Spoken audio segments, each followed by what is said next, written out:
microphone so I can see what time it is. Oh, all right. It's officially 9:30, people. So, all right, let's get started. I was gonna actually, real quick before we get started, can I get a show of hands so I know how to tailor information? Who here plays Kingdom Hearts Union Cross? Okay, how many of those people keep up with the Japanese updates when cutscenes come out? Okay, all right, I got this. Okay, cool. So, welcome to a good panel to find some ingredients where we're going to be talking about a lot of things. Also known as the Kingdom Hearts 3.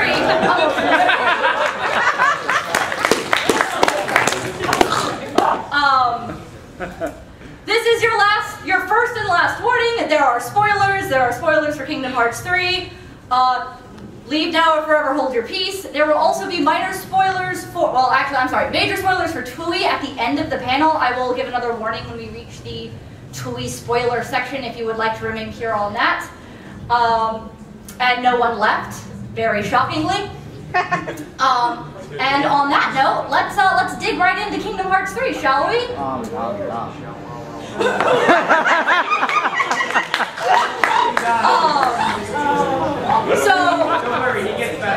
Exactly. I was expecting a lot of things from this game. I was not expecting this, but let's not just kid ourselves. It's not just Sora. Everyone effing dies. Everyone, even Naminé, who doesn't even have her own body. All right, think about that for a second. That's just why. All right.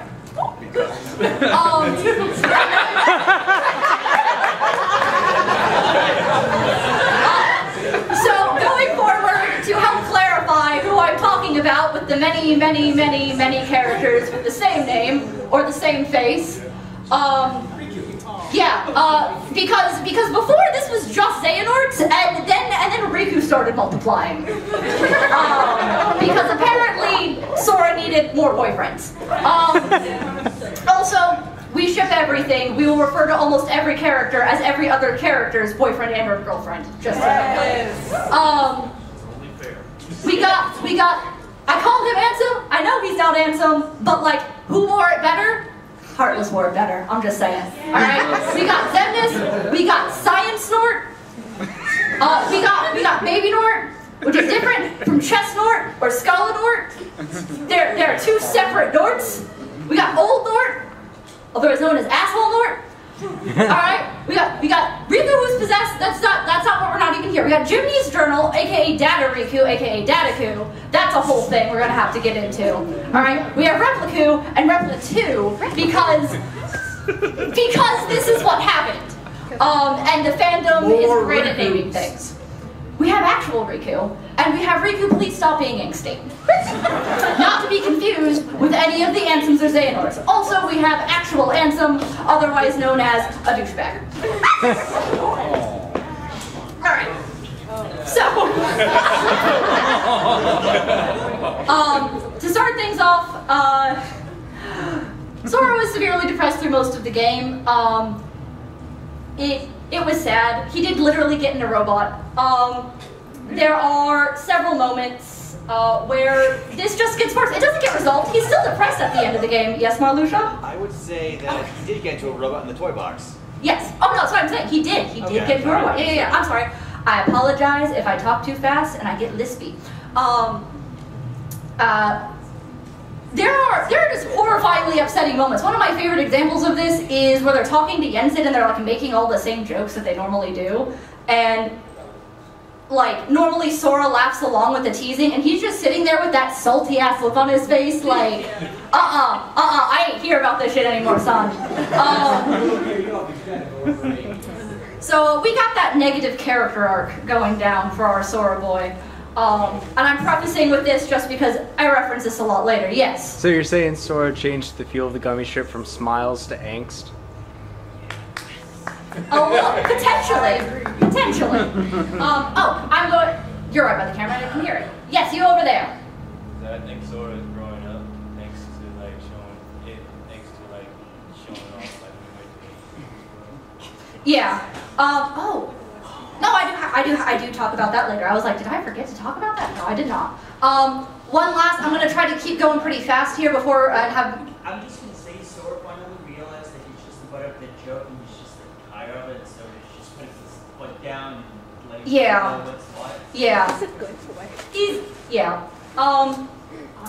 To clarify, things that were confusing when the game came out that have now been addressed, things that we now have more information on. The power of waking. Nomura's official statement is the power of waking is essentially the power to put sleeping hearts back the way they were. Honestly, when I played the game, I was like, I still don't, like, they keep going on and on and on about the power of waking. It's like, but like, what does it do? Like, what does it, where do you, like, which skill tree gives you power of waking?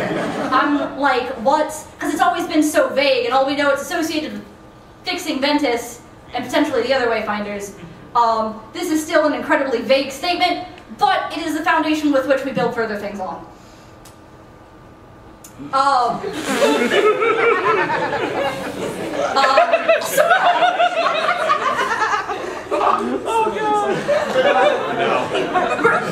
Regardless of what it is, Sora does not use it correctly. Yes. This is the crux of Sora dying, essentially, and what brings us to our unfortunate ending of the game. It's just necromancy, Sora. That's not, basically, we have the culmination of the, like, negative character arc with, like, his whole thing, like, don't give up, don't lose hope, so they're just like, fix the thing, and he's like, okay, I guess we're just going to undo death now. And of course, Baby Nort warns there is a high price to pay, and, yeah. This gets directly addressed in Ultimania. As Nomura says, like, Nomura's whipping out the word singularity, which is concerning and upsetting to me, personally. And he's like, oh, what? No, it's just like when Sora decided to bring back all his friends at Rewound Time a little bit. That's just like normal, guys. Like, why are you freaking out about it? I'm like, Nomura, you can't just say he just rewound time. That's not... It's a little bit concerning. It's a little bit concerning. But that is why, because originally when the game first came out, we had no idea, like, they just played the same cutscene twice, basically. Yeah. And like half of them acknowledged it, half of them didn't. Sora stands bites the dust. Thank you.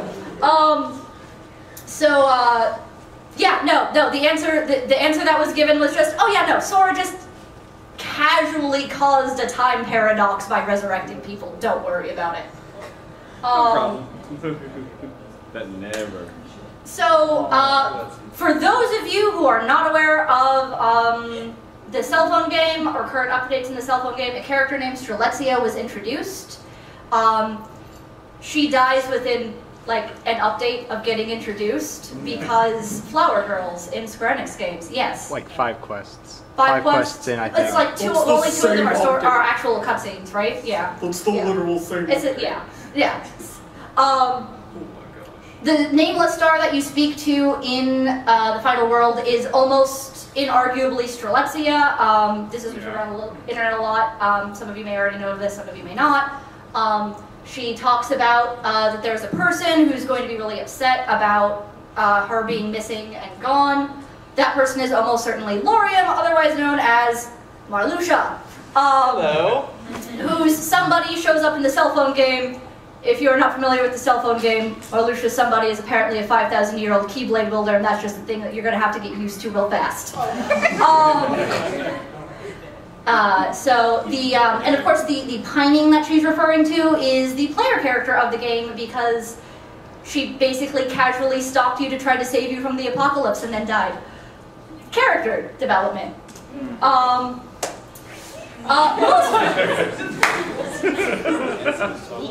Because we can't have an organization without people stabbing each other in the back. That's just not how it goes. Many people were able to put together pretty easily that the official traitor of what happened here was Isa like basically in the room. Huh? Oh, I thought I heard a person. I mumbled Moon Boy. Oh, you mumbled Moon Boy. Yes, Moon.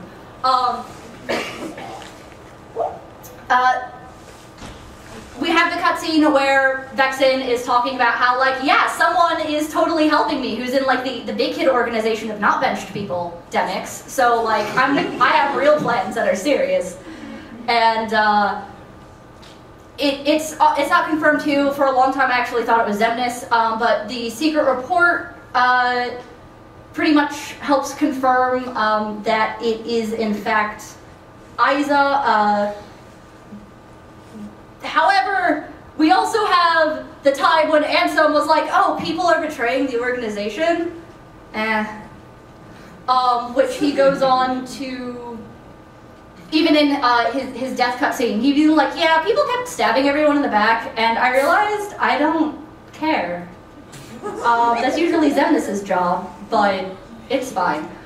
And the reason our Moon Boy is betraying the organization, and his reason that he was working with the organization to begin with, is because of Subject X, which is not the next side. I fucked up. That's okay. We will talk more about that in a minute. Artists formerly known as Key Kids. Again, for those of you not familiar with the cell phone game, all of these people are basically confirmed to be Key Kids. It is what the fandom refers to as the young Keyblade wielders in the era of the Age of Fairy Tales, before the Keyblade War, or after in the case of the Dandelions, but that's fine. So this whole thing is, oh yeah, all y'all just used to be Keyblade wielders and it's fine, and they're all like, what?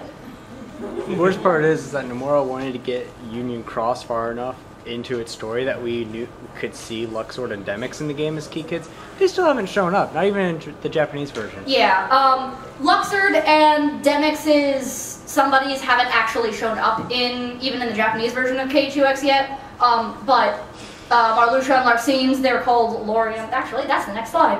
Laurium and Elena have been introduced. Laurium is not just a Key Kid, but one of the Union leaders, one of the like, basically he's a Keyblade master, is what that translates to in modern era stuff.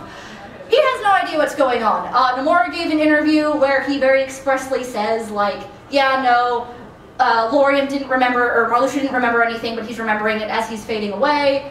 However, the quote with Larxene, when asked if Larxene knew anything, was like, basically, I can't really answer that, but I'm gonna say some words. And in my opinion, whenever Nomura's like, oh well, I'm not going to answer that question, usually is a like, oh, we're on to something.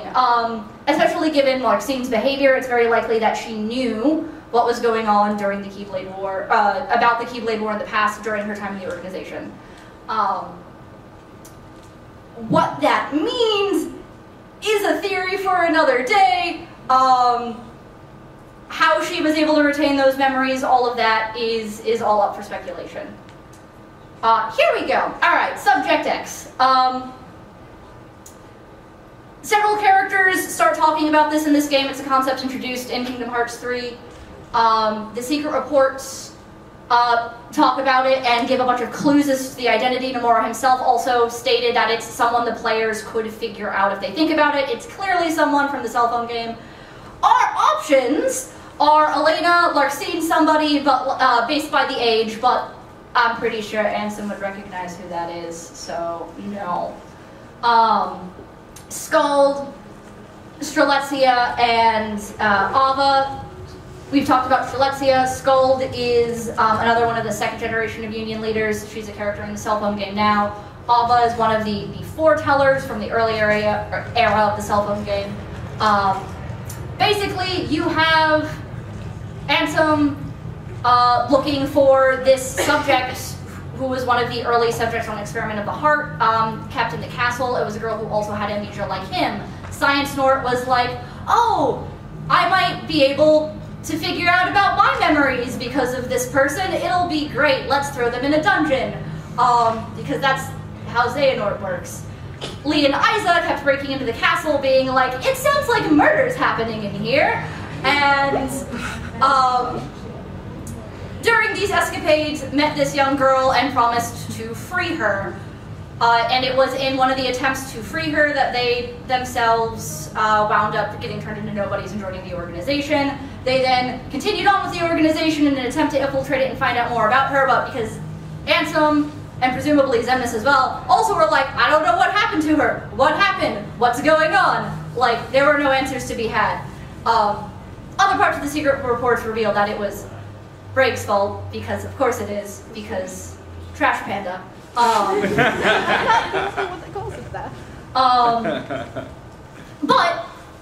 the question at hand now is, which one of our lovely ladies could it possibly be? Well, like I said, we definitely know it's not Elena because, again, many of the people involved would clearly recognize her. We know it's not Strelitzia because she's dead. That leaves Scold and Ava, but there was a tenuous statement by Nomura, I cannot find the official source of it, stating that it's definitely not Ava, leaving the only option to be our girl Scold. This is the part where I'm going to point out that Scold's name is a reference to Norse mythology, named after one of the Norns, which are like the Norse equivalent of the Fates in Greek mythology. And specifically the Norn of the future, and is also a Valkyrie. So there's a lot of sketchy, concerning things about this child. And so like on top of that, it's like, oh yeah, she probably was also hanging out with Xehanort before like he had his shit together, by the way, on top of all of that. I was like, oh, okay, that's fine. Yeah, Maleficent probably knows more about what's going on than Xehanort at this point. There is an update in the cell phone game where it's revealed that she was traveling back in time. In fact, for those unaware, there is a browser version of the game even before the cell phone game came out. It's relevant because it didn't have the dandelions, and it's considered more like what actually happened in the main timeline with the Keyblade War. And she's in the secret ending of that being like, oh yeah, I won't have to deal with Sora while I'm here, and it's like, that's not how time works, Maleficent. You can't just drop Sora's name. What's going on? This update explains it very clearly, that when she was shivved by Riku that time he was possessed in that one cutscene that we've all seen 5 million times because it was before cutscene skip buttons were invented. Her heart was separated from her body. The rules are you must leave your body behind to travel through time. She goes back in time. You must find a place, you must exist at the location. This is a data replica of the Enchanted Dominion on a loop, a projection from the future of her world and the story of Sleeping Beauty. So she was able to go there. She gets there and she's like, why can't I fuck with things? This isn't how this was supposed to work. And a mysterious figure is like, that's because this is data and you can't do it like that, sorry. And that person also explains to her a bunch of things about the Book of Prophecies that we later find out there, and the box, and she's like, I figured out all this stuff about the box, I know what's going on. I'm even all up in here watching Lushu and stuff, so it's fine. Forget you, Xehanort. I'm the real plot person now. Yes, it has been etched as a new fun keyword. Now we're getting into more theory speculation. This seems to be a thing said by people who, because the thing that these two have in common, besides saying this, is that they are officially time travelers in the canon. It seems to be in reference to the idea of a thing that has literally been etched onto their heart because of the memories of the future they experienced while outside of the normal flow of time. What that means in the greater scheme of things could be a lot of different things that will come into play later. But it is fun food for thought and a good, like, important thing to consider and point out. Yes, Sora. Hold on, because I know this page is going to take you a good hot minute. Okay. With the etched thing, could it maybe refer to the idea that it's young Asselnort really couldn't like deviate from his future because he had already sort of experienced it, so his heart wanted to reach that experience because it knew it would happen. Yeah. Well. Whereas like Ansem, who's kind of from the past, it was kind of Seeker of Darkness. Ansem was kind of from the past, pulled to the future. That's why he still had his free will. His heart wasn't etched in that future because he was just kind of popped from the past. It was like, hey, you exist now. I I don't disagree with that, but both of the times it's used is in reference to events, not necessarily their actions, if that makes sense, but in reference to external events. Okay. So anyway, how many Norts would it, I'm sorry, how many Rikus would a Nort if Riku, oh god, I can't even say it. Making up new tongue twisters, guys. How many Rikus would a Nort if a Nort could Nort Riku? There we go, alright. I'm here to propose to you a potentially controversial idea that Kingdom Hearts has far more Rikus than it let on to have. At most points, even the Ultimania has like a single entry being like Dark Riku, and it doesn't really say a lot about it. It's just like, here's a boy, he's angry. But if you look at the Repliku who you fight in the Badlands towards the end of the game, and the Riku that you fight in San Francisco, they have wildly different personalities, wildly different approaches to things, all around are displaying, like, they're even wearing different outfits. Like, that's such a little thing that doesn't like read as like it should be a big deal, but it's like a subtle like cue into what's going on. You could even, like, that face, this boy got the crazy eyes, and this boy is like, that's like, this is like stab you in the front. This is like Hannibal Lecter over here, alright? That's, there's also some other little things, like that time, the Riku in San Francisco was like just holding a computer chip, and he's like, ah, yes, I know everything that's on this just by touching it, because that's how people work. I'm not a computer.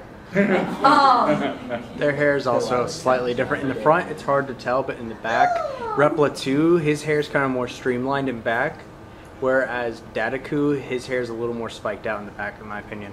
At least from those reference images. From those references, yeah. Also, another small quirk that we picked up when we were taking these screenshots, this guy is smirking with the left, I believe that's left, I know left, the right side of his face, and he's smirking with the left side of his face. Which is one of those things, it's like, you know, like whether you, like, you know, which way you hold hands, or that, like, you always do the same way normally unless you're thinking about it. As another indication, the fandom has lovingly named this, like, regression Repliku as Repla 2. In the end, Repliku, the original, the good boy, the boy that is literally too good for this world. Good boy. And it states very clearly, like, hey, that guy is me from the past, not you from the past. That's why he's such an asshole. He's super insecure and is having an identity crisis, and he's working through that through murder. So we got that there. Also, data, like the blood blocks, they're just right there. Yes. So is that so is one of the replicas the same one from Chain of Memories, just like kind of reincarnated, or? Both of them are, hypothetically. So yeah, so we have the Repliku that was living inside Riku's head, like it's fucking Yu-Gi-Oh up in here. Get that Mohitori no Boku up in here. He is the replica from Chain of Memories, who he says, you know, he died in the castle and then wound up in the realm of darkness. Remember, when he dies in Chain of Memories, what he says is, he asks, like, where will my heart go? And Riku says, probably the same place as mine. Where did Riku's heart go when he got screwed over in Kingdom Hearts 1? The realm of darkness. That's how he met Mickey. That's why 0.2 happened. And that's why this terrible rodent left off on the realm of darkness. How dare you? So from there, he chilled out there for a while. He almost completely lost himself to darkness when Riku showed up looking for Aqua, and he wound up sort of latching onto Riku and helping him out. That boy is following the Nort's whole scheme of Repla 2, is the Nort's, we're going to go take people from different points in time and bring them forward and put them in replica bodies. So this is, Repla 2 is Chain of Memories replica brought from the past when he's still a salty little bitch. And the Repliku that's talking to Riku is the one that didn't get taken out of the timeline, who got the full character arc and development, has had plenty of time to chill, and now really just wants to help Naminé. He's a good boy. He is a good boy. Which brings us to the Demon Time Body Shop.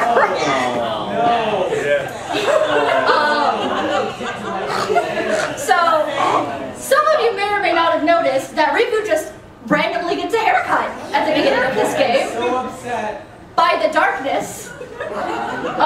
Who doesn't approve of his hairstyle? So, unless like some heartless were like, boy, this is a fashion disaster. All right, unless that demon tower was just the heartless of a bunch of people who were really invested in hair care.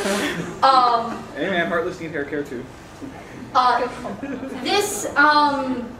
This blip.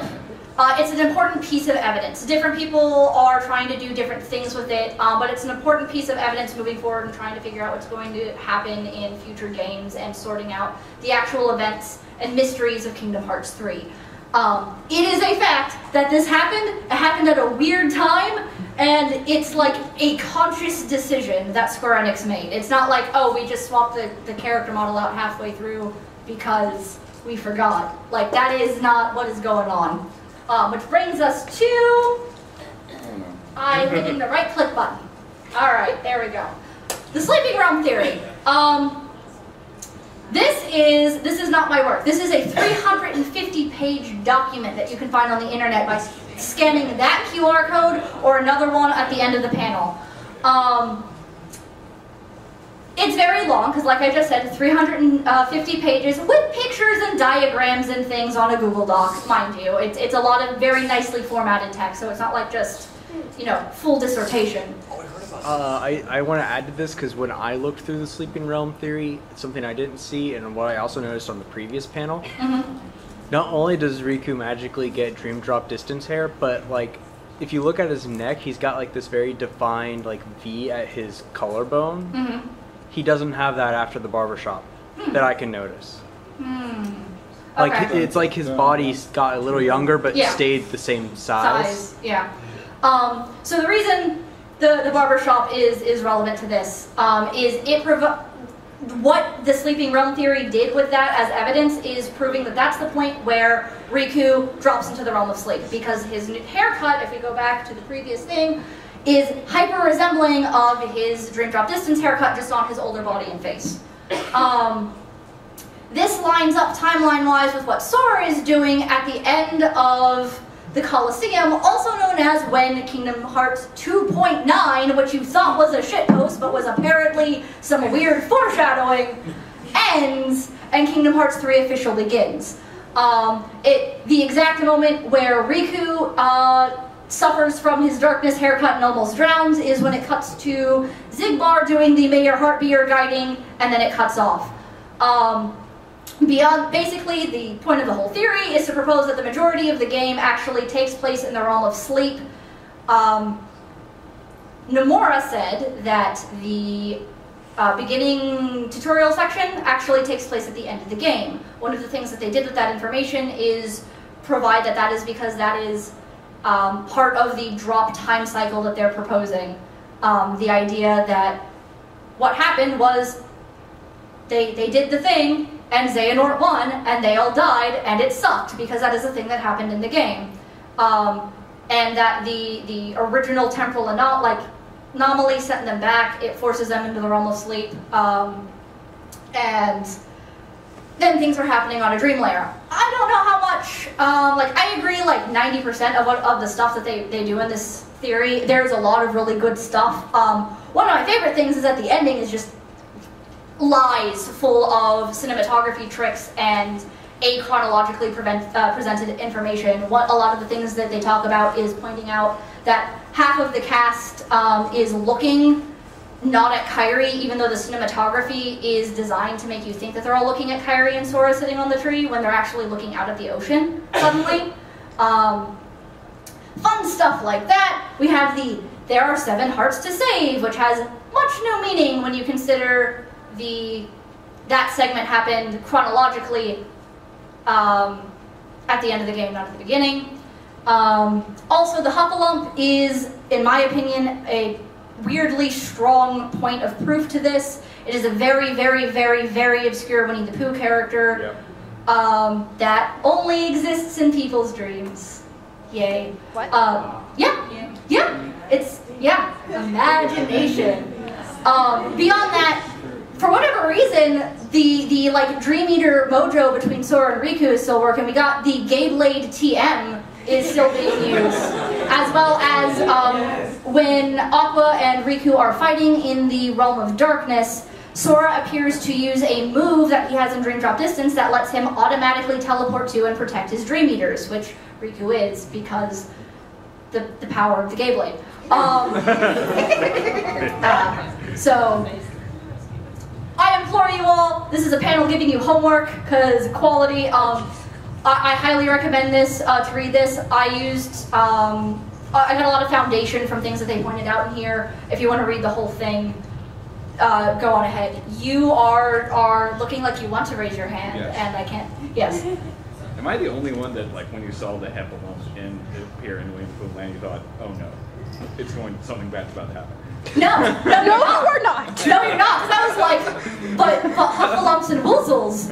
Oh no, Huffalumps and Woozles, because I was raised on that. She doesn't know what those are. You don't know what Woozles are? Remember my mom hates Disney. Oh, that's true. I'm sorry, little Darkling. Okay. The Huffalump got more screen time and talking lines than both Dylan and Alias combined. Thank you. Thank you, Ericus. You had something? I accidentally skipped Winnie the Pooh and it came Oh. to 3. That's fair. That's valid. To be fair, I was waiting for it to activate and it never did for me. Alright, so let's talk about Kyrie. Most people were disappointed in what felt like false promises for Kyrie to be a badass. I have a potential proposed alternative that, while is not necessarily excuse what happened, may soften the blow. It may be less woobly waifu syndrome and more extremely elaborate foreshadowing to some of the stuff tying into the Sleeping Realm theory, or something similar along the lines of what the Sleeping Realm theory proposed. Some things to consider. Kyrie randomly shattering into glass like it's Final Fantasy 13 up in here. Also, I meant to have a slide pointing out an image of Shion, crystallizing and dying the same way. There's a bit of a cause and effect question whether or not that's Shion dying like Kyrie because there's something wrong with Kyrie, or Kyrie dying like Shion because there's something concerning going on because replicas. This might sound crazy, but I just thought of this.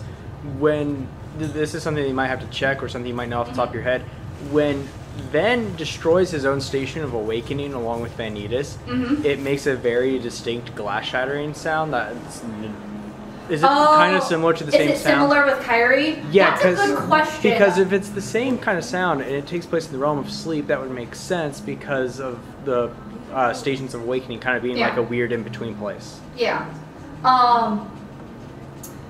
When this first happened, my assumption was, my brain went to a Tsubasa place, if anyone here remembers Tsubasa Reservoir Chronicles, and when Baby Nort was like, there's a high price to pay, it was like you can save all your friends except for the one that you care about the most, so Kyrie's going to remain dead or have a doomed fate. Although since Sora wound up dying, I don't know. We have Kyrie acting suspiciously in general with all of her like, don't worry, Sora, I'm going to protect you this time. I don't know what's going on. What are you talking about? This isn't suspicious. We have the incident with the Palpoos where there's a... oh, I used the wrong screenshot. I apologize, everyone. But when they exchange Palpoos, Sora bites into the Palpoo. Kyrie does not.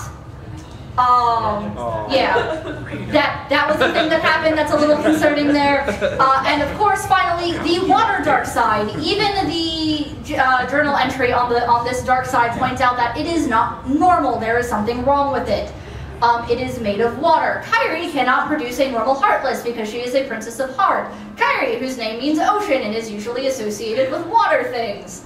The idea that this dark side might be what was produced from Kairi's death, especially because, remember, that sequence takes place after the end of the game, not at the beginning, because Nomura is rude. My current leading theory on this is actually that, like, potentially, like, somehow during Kingdom Hearts 3, Kairi just doesn't exist. I'm not talking about, like, your weak-ass nobody not existing. I'm talking Titus levels, alright? Oh. Yeah, I went there. Oh, What? Oh, wow. Also, look at the top of the dark side, and then look at Kairi right before shattering. Yeah, I yeah, mean, yeah. it's basically the same texture. Yeah, the texturing and imagery of the Kairi before shattering and the dark side are, like, the same thing, which is why the, yeah. So we have that. It's concerning. Okay. You would not believe your eyes. 10 million ski kids. A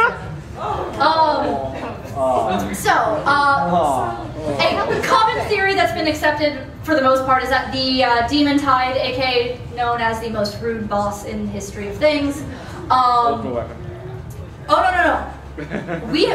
We played 0.2 before the patch on critical mode, and it was a bad time. It was I a bad managed to break the boss. It Oh yeah, fell all over the it got stage. stuck under Destiny Islands. It I was, had to restart. Oh no. especially given how you fight it at the end of Kingdom Hearts 3 with all of the Union Cross Keyblades and people. The idea is that it's made up of all of the dead Key Kids from the Keyblade War. It would make sense. That would make sense. That's so sad. Especially since you see Ephemera inside. The Dark Inferno, he's the secret boss at the end of the game as of right now until more DLC happens. You fight him where you fight the Demon Tide. He has that weird darknessy scarf thing attached to him that looks a lot like Ephemera's scarf. He has a lot of design things similar to, I mean, he's clearly, you know, like, in the invisible, like, evolution line, but he has a lot of cues brought up from the Darklings, otherwise known as Keyblade wielders who have fallen to darkness and retain some level of consciousness. It is, I was not the first and not the last to go, is that just darkness ephemera? Is that what happened? Is this a Key Kid who lived for like thousands of years and is now just a heartless? That's sad. Yes? The end of Dark Inferno's tail kind of looks like a keychain ending. And I have the name of the Keyblade on the tip of my tongue, but I can't name it. Yeah. If anyone couldn't hear, Sora pointed out that the end of this particular of the Dark Inferno looks like a keychain from one of the Keyblades from Key. So we have that. Yes. Several of you know this. Several of you love it. Several of you hate it. It's controversial, but we're going to talk about it anyway because it's out there. Yeah. One of the most concerning things I ever, and like, I was like really on the fence with this originally until Nomura was like, there's a reason we don't know what happened to Demyx. I was like, oh no. Oh no. Oh no. Here we just have several screenshots just from 3 and back cover of similar gestures, posing, and behaviors and mannerisms between the Master of Masters and Demyx. They behave very, very similarly. Demyx says things in Kingdom Hearts 3, like, I can be intimidating if I want to, which is like, I'm extremely imposing when I want to be, which admittedly is almost never. In addition, yes? Oh, Yeah, yes, and of course we cannot forget about the time that in Kingdom Hearts 2, Demyx was objectively correct the whole time. Oh, we do too have hearts. Don't be mad. I'm mad, Demyx. I am mad. Besides that, dipping into some Tui lore, if y'all saw the secret ending, it takes place in Shibuya. There's been a couple of different Tui cues in Kingdom Hearts 3 besides that. There's actually a poster in Twilight Town that looks like one of the Hoodie Reavers. Things like that. Tui, no spoilers, it's very music themed. The most powerful character in the game is called the Composer. You know, a lot of music is power thing, and we have our Bard. So that whole putting another spin on that as well. Yes. Shion, what are you even doing here? You don't go here. You don't even go here. The one good thing about this is that Nomura has promised that this is going to be one of the things addressed in the DLC coming up. One of my favorite fun facts is there's a scene in the Days movie that I actually I missed so many times, but then once I noticed it, I couldn't unsee it, and you always miss it because it's like sandwiched between sobbing your eyes out because who will I eat ice cream with? So you're like, oh no, like it's like between I'll always be there to bring my friends back and but who will I eat ice cream with? So like you're like just too emotionally stressed to pay attention to any of that. But Axel does bring Shion back. He passes out, and Xemnas just walks up and picks her up and carries her off. And then the next scene it cuts to is Shion being like, hey Roxas, time to go back to Sora. No explanation. So I'm assuming whatever happened there has to do a lot with whatever happened with Shion joining the organization. Like, it's a mess. Yes. Ericus? Yells Xehanort. Where's the Keyblade? No, so at the end of Kingdom Hearts 3, it's just the thing that Sora has now. At the end of Kingdom Hearts 3, Xehanort had the Keyblade, and then his husband showed up and was like, you gotta give that to that child. You just need to stop. Just sit down. Just stop. And he's like, oh, okay. Give that child the most powerful weapon in the... And this is one of those things where there's another concerning cinematographic moment similar to the beginning of the game where like it just cuts. Like there's just a random hard jump cut in the middle of a cutscene where it's right after this where Sora's like, yeah, we're gonna fix things, and then it just cuts to them all being in the Badlands and he's like, well, time to go die now. Which is one of the most suspicious things possible. We don't know what happened to the Keyblade. Does Sora still have it? Did it dissipate after Kingdom Hearts exploded? Over there first? I saw a theory just the other day that the whole game was a setup to get Sora to bring the Keyblade to the Master of Masters and then Shibuya. That makes sense. I saw another theory that's kind of on the same page, but almost instead it was to get the Keyblade to Lushu.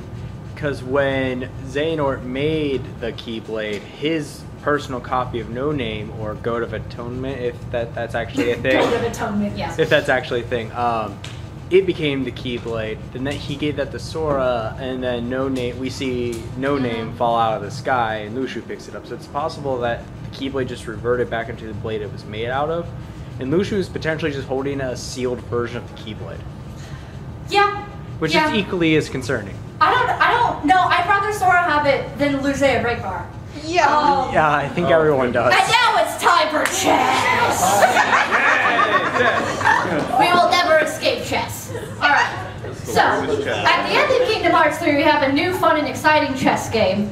Nomura has confirmed that these is basically the villains of the next game. He also makes a statement where like, he implies that the 7th piece isn't the Master of Masters, which is one of the most concerning things that I've seen in a while, because everyone assumes, like, oh, well, yeah, there's 7 of them, so this is 7 pieces, it makes sense. But he was like, oh, yeah, it's the Masters and Lushu, and you can probably guess the end. And it's like, wait, it's not Mom? What do you mean it's not Mom?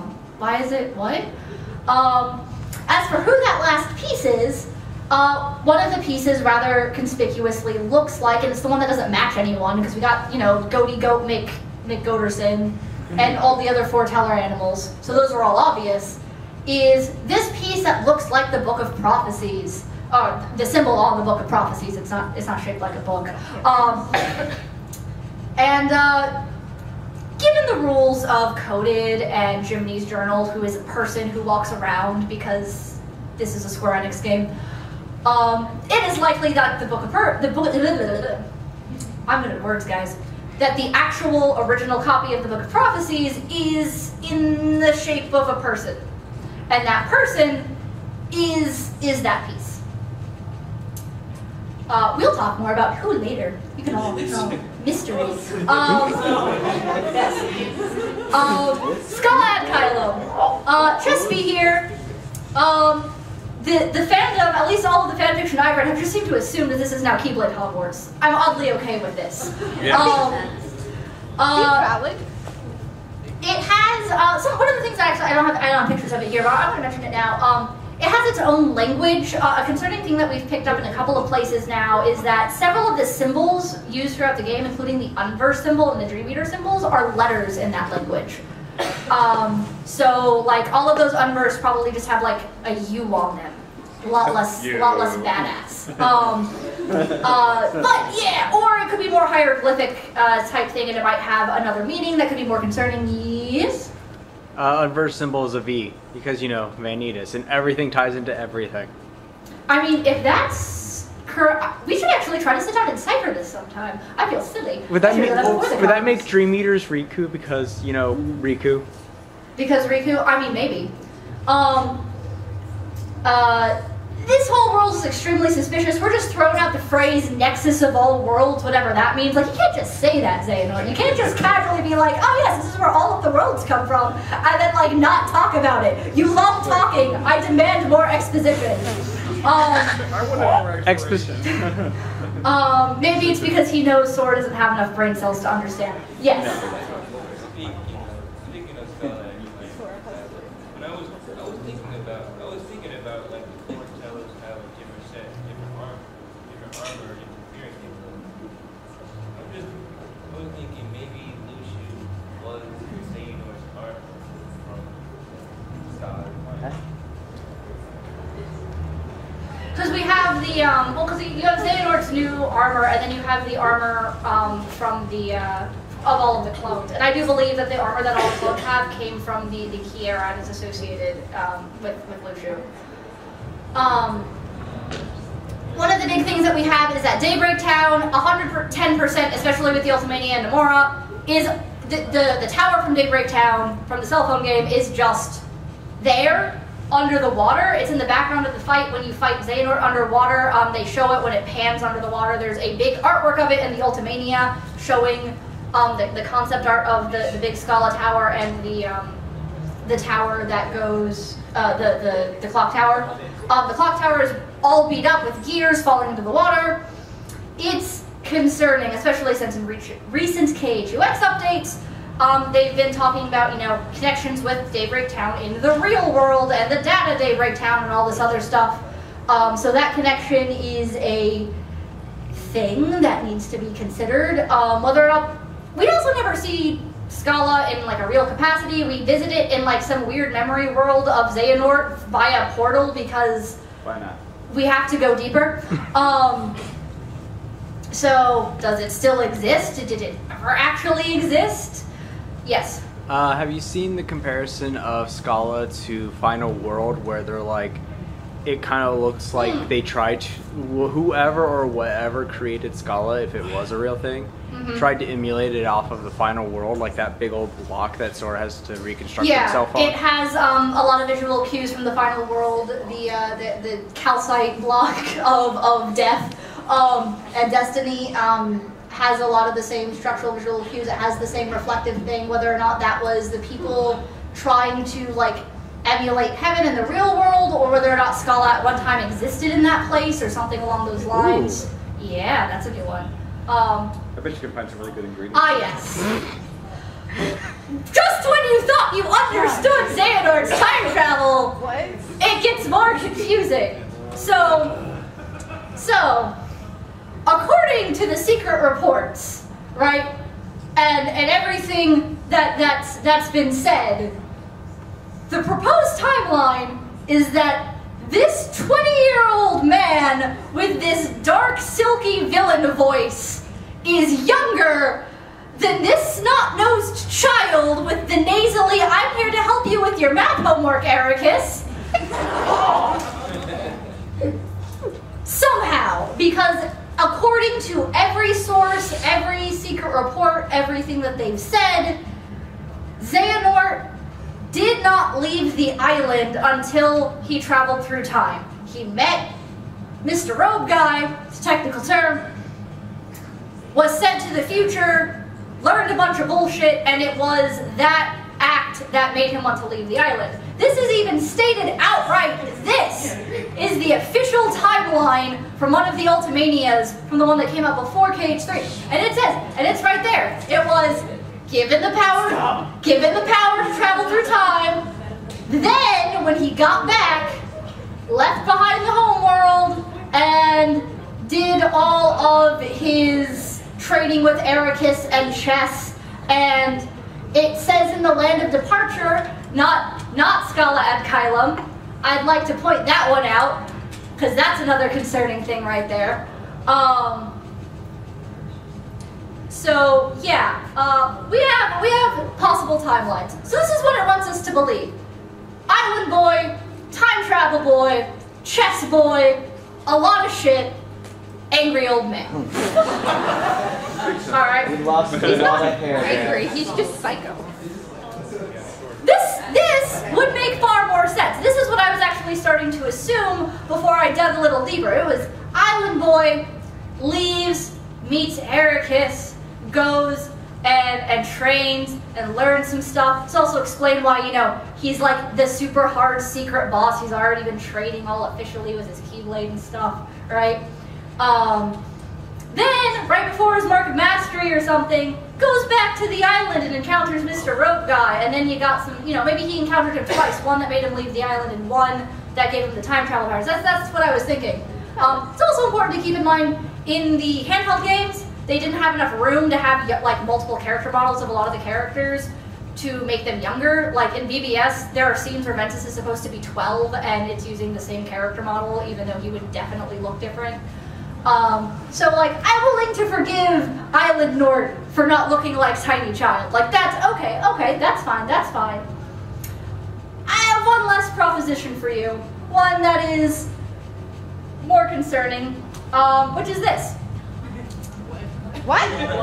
Oh, interesting. Yeah, so we have Island Boy, we have time travel, then he comes back, he trains with Ericus, he grows into Asshole McGee, and then, you know, and then that thing happens and they're like, oh, we're going to gay heaven together, it's gonna be fun. and they turn into these young, adorable children. Who's to say that any of the scenes we saw of them playing chess took place in the past? There is one, and I will admit, I will put a point of evidence against myself because I'm a man of science, and I believe in being thorough and exploring all avenues, and that is, Xehanort does at one point say like, well, Ericus, a prospective Keyblade master should know this, God, which does, like, you know, tonally sound younger and also indicates that they aren't actually masters yet. However, who knows what sort of weird shit's going on? Maybe it's a dream later. Maybe it's an entirely different world line where he never encountered future him and things went differently. It could be all sorts of nonsense. But the likelihood that it is this bottom option, especially with like the refusal to refer to them as Xehanort and Ericus, is very high. Because in all cases, these are the boy in black and the boy in white. I trust. Oh yes. Now, I actually see a small clip of that, the scene I'm about to question. If it is that third timeline, then why would they talk about the future? It's already been written, and then looking at No Name that's on a wall. If No Name is in Lushu's hands by the time they go to gay husband heaven. That is a good question. That is another thing against it. I actually am wondering if I think the strongest option is it's happening in another world line, or on another dream layer. Because I think what's actually happening, especially given the times and points at which they cut to the chess game, is it's happening the same time as the events in Kingdom Hearts 3. Like, with Ericus being like from the past, and then like from the past in the cutscene, like with the timing of it, it would be, which would make the comment about Lushu and the Book of Prophecies make more sense. I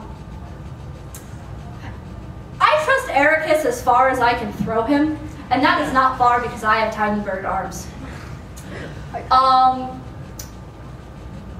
he clearly knows something that he's not supposed to. We have in a recent interview, or it's not in a recent interview, it's in the secret reports and in a clarification in the Ultimania that this line about being a blue blood, yes, he is descended from someone from the KH2X era, 110%. It's probably Brain, unless he is Brain, because this is a Kingdom Hearts game, and they look exceedingly similar.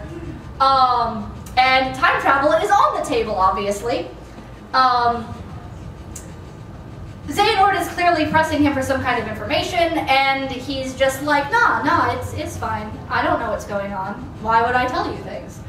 Also, something he says when he goes to murder Ventus, because that's not suspicious, is the Keyblade has no place in this or any world, which would potentially be an indication that all along he knew that multiple world lines were a thing, which is concerning in general. His fixation with, well, we can change the future, rides a fine line between peppy, optimistic shonen protagonist and we're going to change the future, Xehanort. So let's talk about Brain, because he's definitely in that latter option. We have, I'm going to be the virus that overwrites that destiny. That's a sentence that protagonists say, definitely. This update also, this is a Japanese update from K2X. If you don't know who Brain is, he is one of the foretellers, second generation foretellers from the cell phone game. He spends most of his time with his hat shadowing his eyes. This is the first time we see his face. This update came out the same day as Kingdom Hearts 3 in Japan. So these were like synced to happen at the same time. And it's like Erica's face. Also, virus words and screw the future. He gives this long, angry rant about how the future is still going towards a cursed destiny, perhaps despite what the Master of Masters did, perhaps despite something Ericus does in the future to help his ancestor or whatever, despite something. It's suspicious, and we know for a fact that he is working against the Master of Masters and Lushu, because in the secret reports, Lushu is like, I don't know who this asshole is, but it's kind of problematic, and he needs to not. Ericus is not a good boy. Alright, hear me out. He is not getting that #1 dad mug. We do not murder our children in this house. Ericus? That was one time.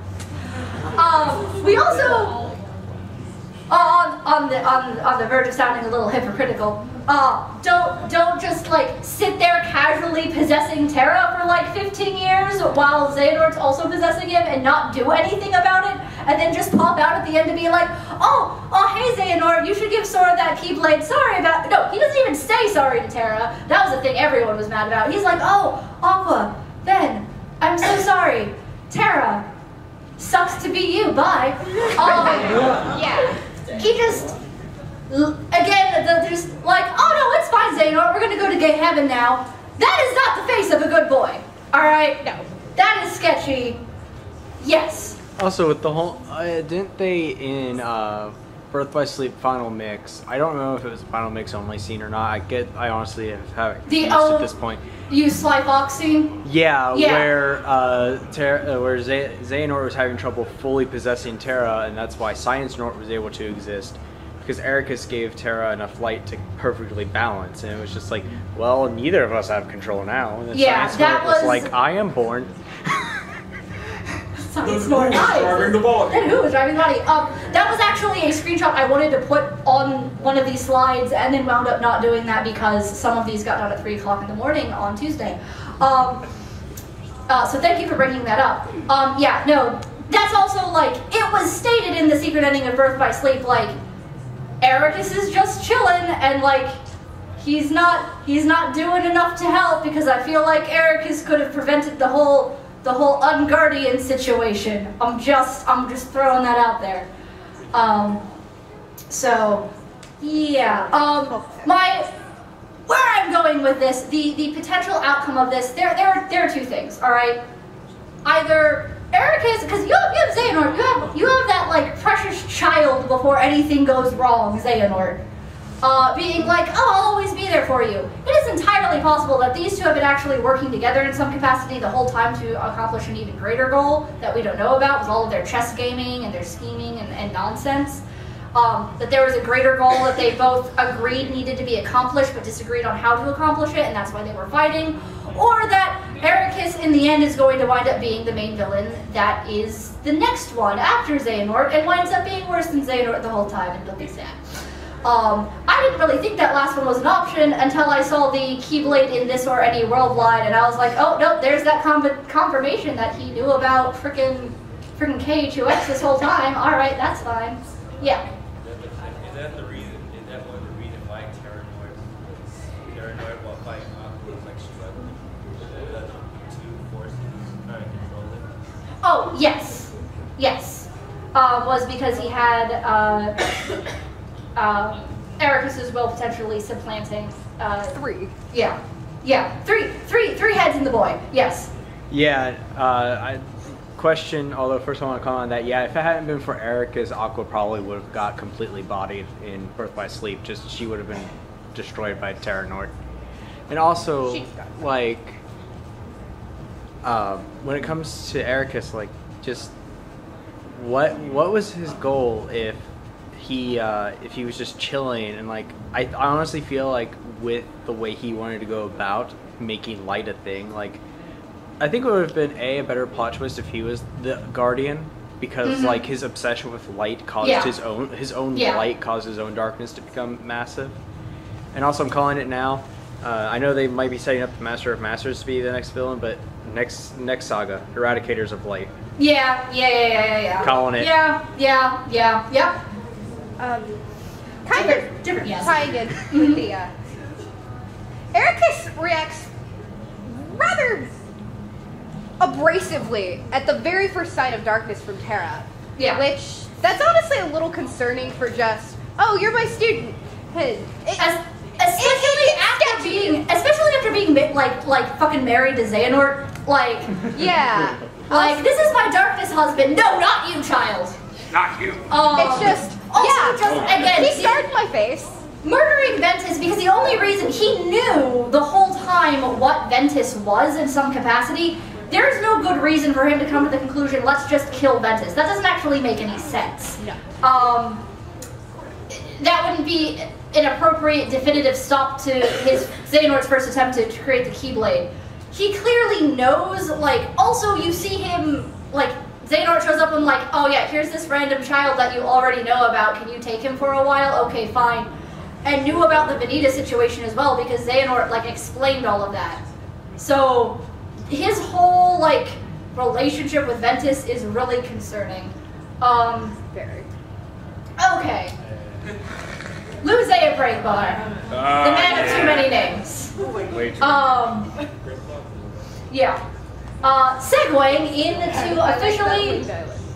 You like what? His eyeliner. Oh, yeah, his eyeliner is on point. Segueing into talking more about key era things. We still don't know what's in the damn box. Back cover was like, it's okay, you'll find out Kingdom Hearts 3. Kingdom Hearts 3 happened. They were like, ha, psych! What we still know about the box. It has, there's a symbol on it with 13 spikes on the outside and 7 on the inside, indicative of the Keyblade. There are 13 locks on the box. People used to be like, oh, that's why you need Organization 13. You need 13 people to open the box. Well, no, apparently not. And there's writing on it that appears to read X Super. This would seem to tie in with the Master of Masters, as the naming schemes of the foretellers are after the 7 sins. The missing sin is pride, which is superbia. You know, Ira is anger, Ava is greed, is avarice, yeah, so on and so forth. And of course we have the ever concerning, but hope is in the box, whatever that means.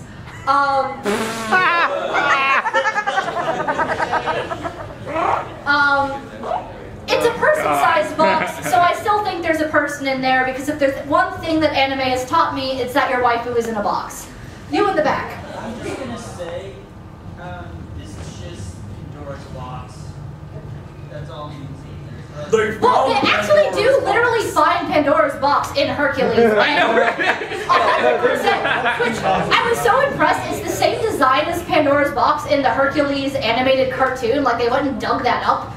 A+ continuity square. Man. All right, the KH-UX Matrix. I thought this was debunked when KH3 came out until some updates happened after KH3. The idea is basically that Kingdom Hearts Unchained Key or Union Cross is happening in a datascape, potentially on loop, mirroring what happened. All of the Keyblade War happened. There was a group called the Dandelions that fled.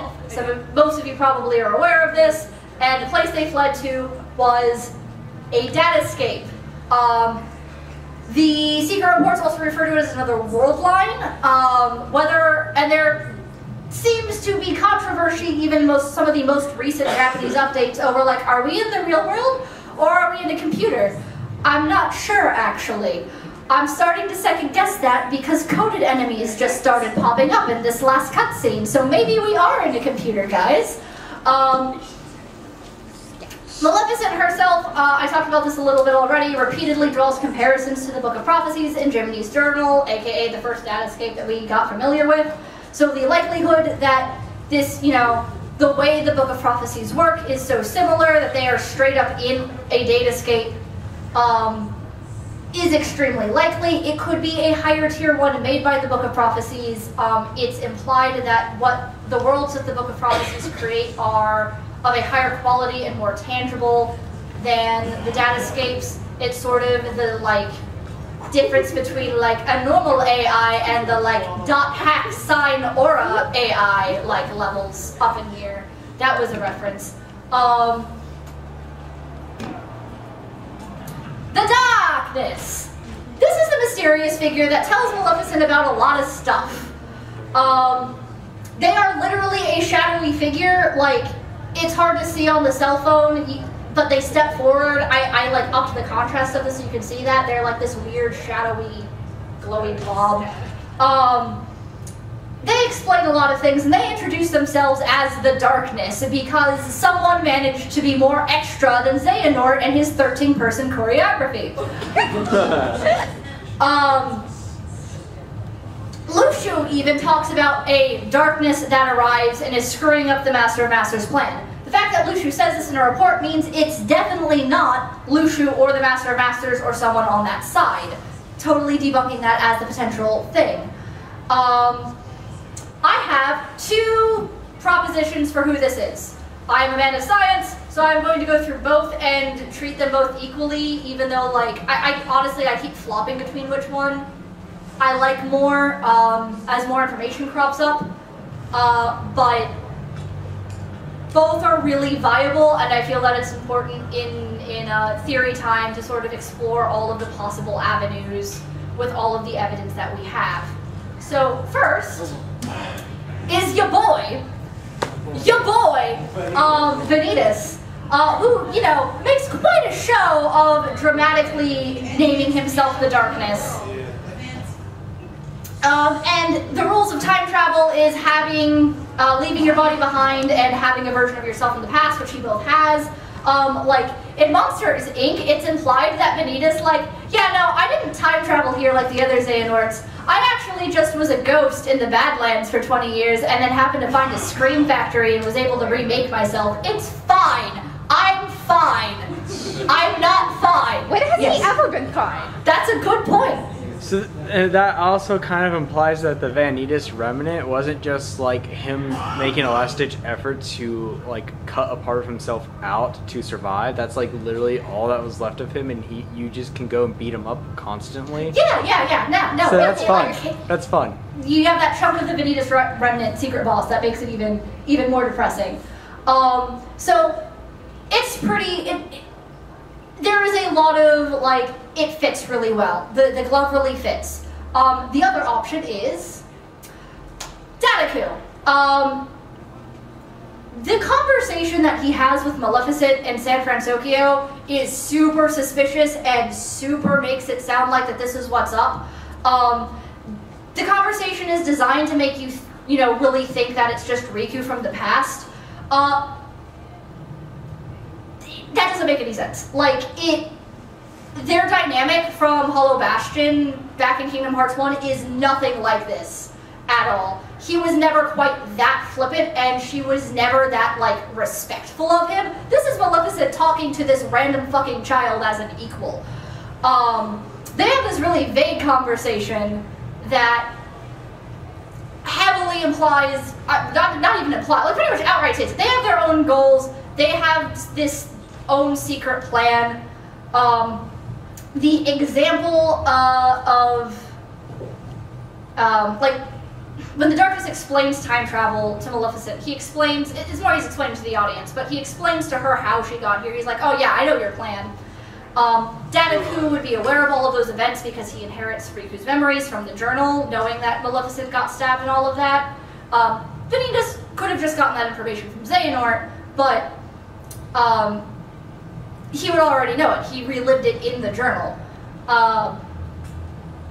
We also already have Maleficent drawing the constant parallels between the Book of Prophecies and the journal, as well as the idea of Dadaku showing up in a datascape in the KHUX matrix would make perfect sense. Him just being able to be like, oh, I can do this. So that's a thing. Also, the Dark Cube's inner core looks just like the enemies that show up in the recent KHUX update, further seeming to tie a connection. Yes? Darkness kind of talks like possessed Riku. Mm-hmm. Yes, and I have to agree that the mannerisms and the way that the Darkness speaks is closer to Data Riku, which is that very cold, calculated, like, he talks like a robot, because he's a robot. Because he's a computer. Because he's a computer. He's a good computer. Well, he was a good computer. Now he's an ordered computer. But, alright.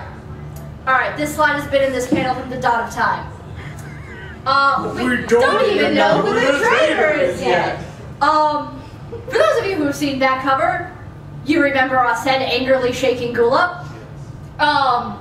These screenshots are all from the original browser version of Kingdom Hearts Key, something that no longer exists, but you can watch all the cutscenes on Evergo's channel, or Cage Insider, I believe, has translations of them too now.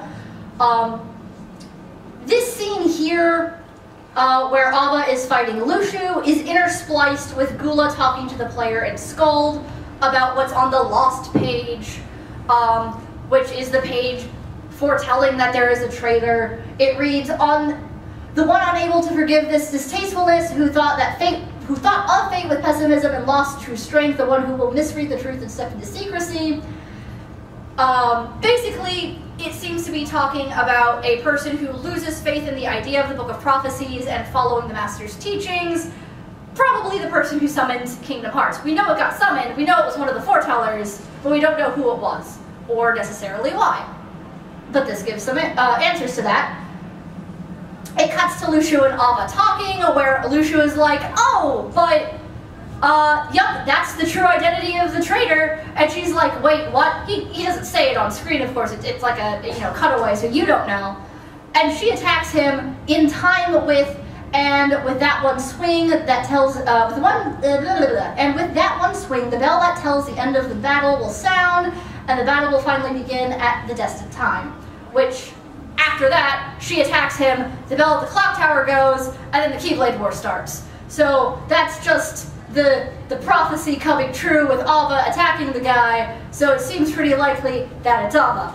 Yes? Also, with Union Cross, you basically play through the original Kingdom Hearts Key, up to about 80% of it, and then it diverts, and this scene is not even hinted at or talked about or even referenced at all in the new world line.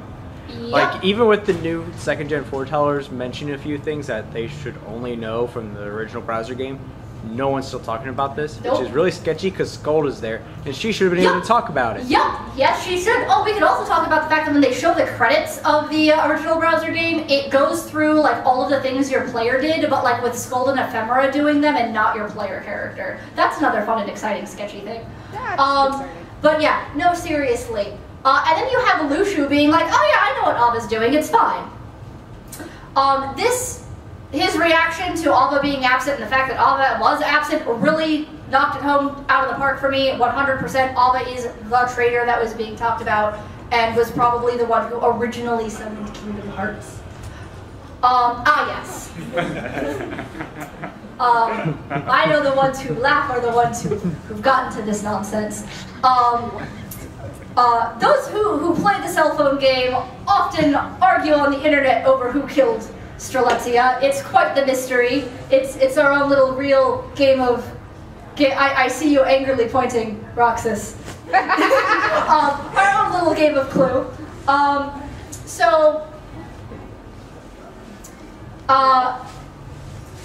It's not Lorium. People assumed it was Lorium because he's Marluxia and he's the assassin, and I went, no, because his boss mech is a woman, and that woman is probably that girl, and then that's what happened, and I was like, oh my god, I was right for once.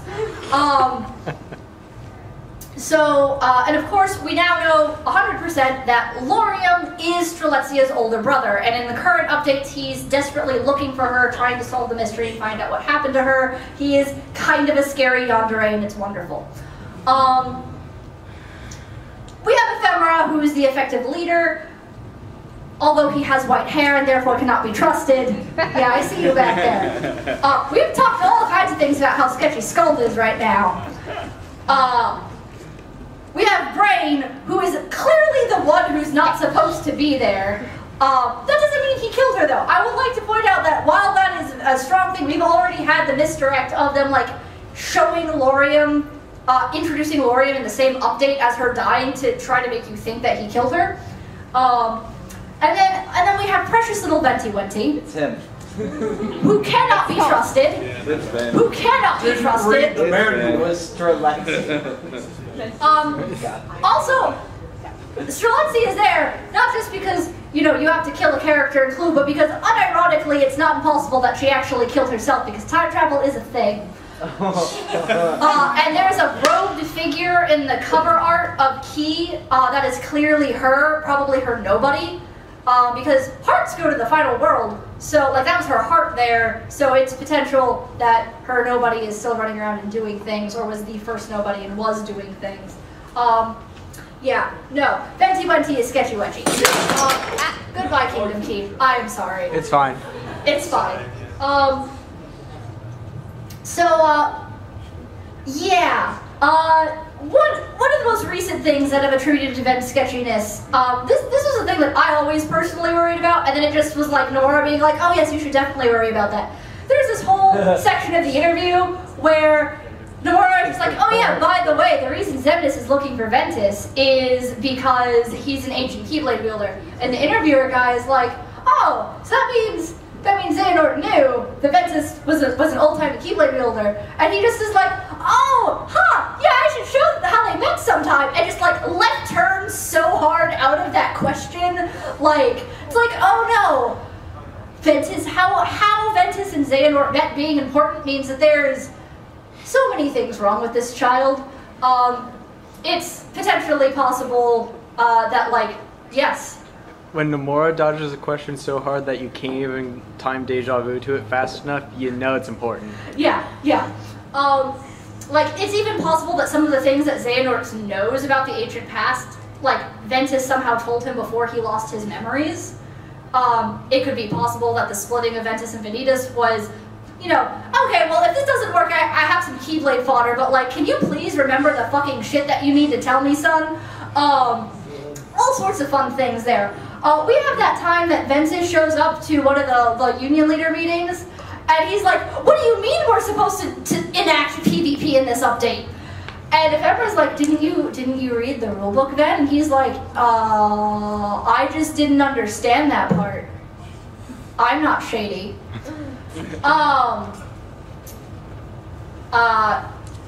The cutscene showing the Master of Masters saying to Ava, yeah, we're going to give one of these key kids the Book of Prophecies.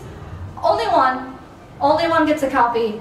Their name is circled in red. That's in the same update as when Ventus is introduced. Now I just set a mark against that, which was when they did that with Lorium and Strelexia. That was a false, but it could be indication that he's the one who got that book. We also have Missing Ink. That's a new thing that happened. Ventus's original Keyblade was apparently a Keyblade called Missing Ache. If you look at this lovely little screenshot down here, it's made of 80% darkness. Alright?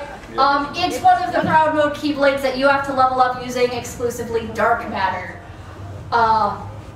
It also has, it's hard to see, but in like the center of the slots, the same angel and batwing motifs as the things on the Book of Prophecies and the back of the Master's chair and all of that stuff. Yes. And the new proofs from Kingdom Hearts 3. The new proof. The proofs of whatever the certificates. They Oh, also yes, have yes. angelic The and demon wing. critical mode stuff. The critical mode proofs. The critical mode Yes. and the lucky emblem thing. Yes. Basically in-game trophies. Yeah. But plot-relevant ones that are sketchy and full of foreshadowing for some reason because it's Nomura. And we love him dearly. But yeah, no. It is him walking up with Darkness McGee Keyblade. Also, it's called Missing Ache, and it's like, is this a Vanitas reference even though that hasn't happened yet? What's this nonsense? So yeah. It's also distressingly Strelitzia shaped. Yes, it is.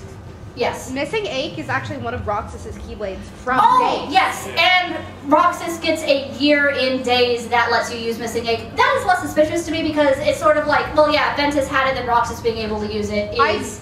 I just remember because I was looking it up for something, and then that update came out, and I kind of went. So earlier I was talking about how the Book of Prophecies is probably a person. I'm pretty sure that person is Ven. It would explain things like how he survived getting cut in half and didn't just turn into a Heartless like a normal person. And that Unversed are a thing that Vanitas can do. We have the fact that Castle Oblivion, suspiciously randomly for reasons that no one seems to understand, including the organization, functions similarly to the Book of Prophecies. It projects worlds from the past rather than the future, but it's still projecting worlds. It uses the card system, which is the same mechanic that was used in the original version of Key, when the Book of Prophecies was directly projecting worlds. And of course we had Venti Wenti asleep, potentially powering Castle Oblivion when it was locked away. Yeah. So, the idea that basically currently Ventus is the thing projecting the world that everyone is in KHUX. If it's not Ventus, it's someone else, but my money is on this boy.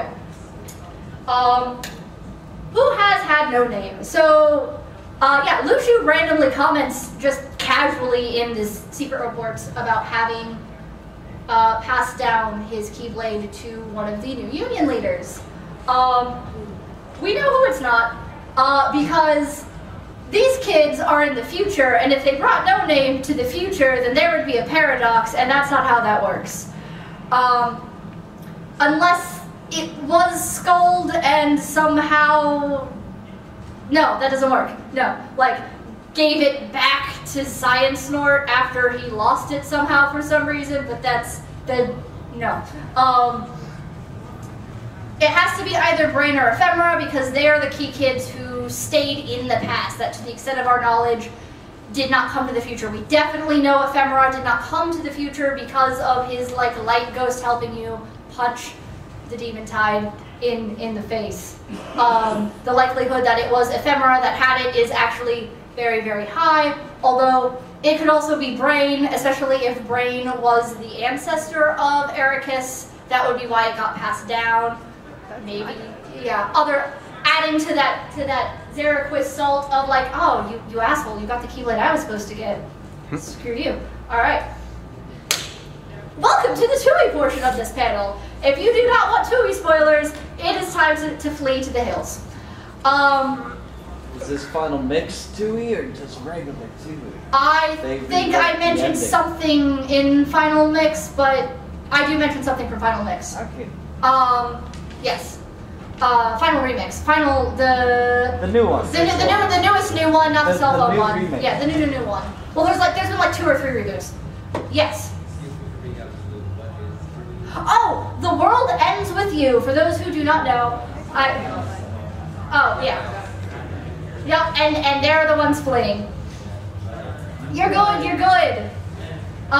Play the game though, it's amazing. It's a really good game. Okay. Hello, people who are left. The secret ending takes place in Shibuya. Not just Shibuya, but specifically the Shibuya with the 104 building, the same as in The World Ends With You. Also, it's written with katakana in every instance in the Ultimania, whereas Shibuya, the actual city, is written in kanji.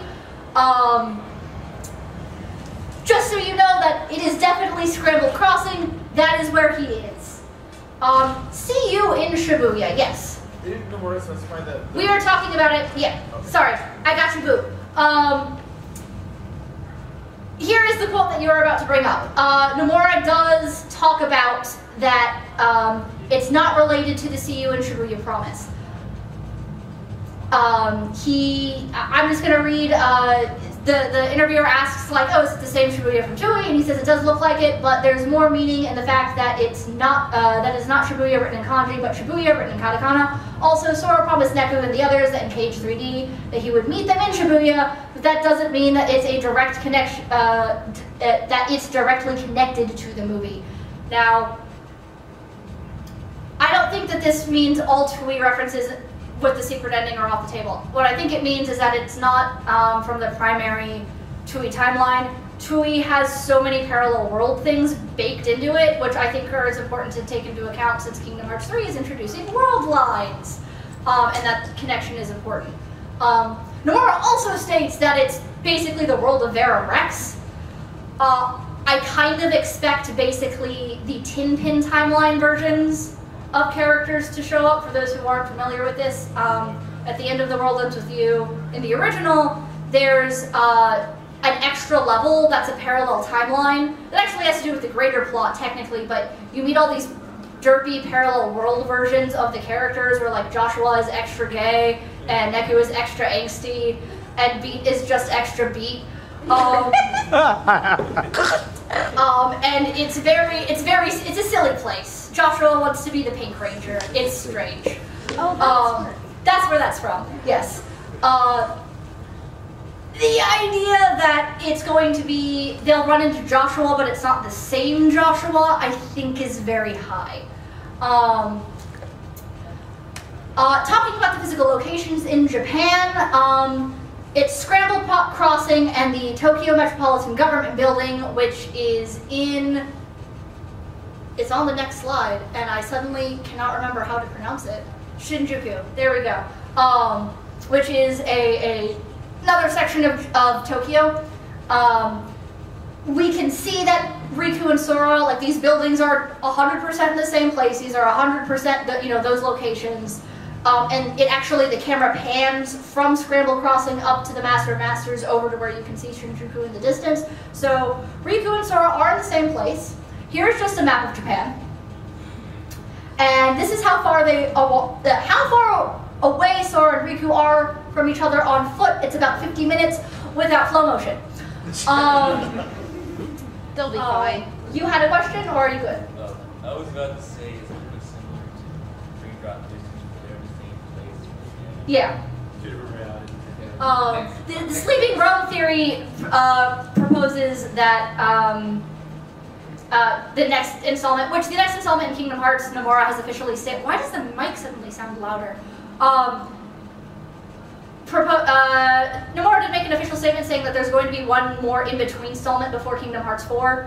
And the sleeping realm theory is like, Dream Drop Distance 2, Electric Boogaloo. And like, you're probably right, that sounds legit.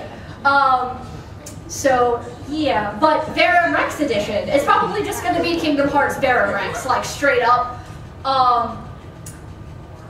In the secret ending of the most recent version of The World Ends With You, we actually see Shinjuku as well, and it just gets blown up, which is something concerning to me that I'm worried will tie into things. Also, this girl is a thing that was introduced as a hook for potentially the next Tui game that everyone wants to make, but they're keeping roadblocks on. Fandom has named her Hype-chan, and she just randomly sees the future, which, given the plot of Kingdom Hearts, is, a thing. Concerning. Alright, let's talk about this guy.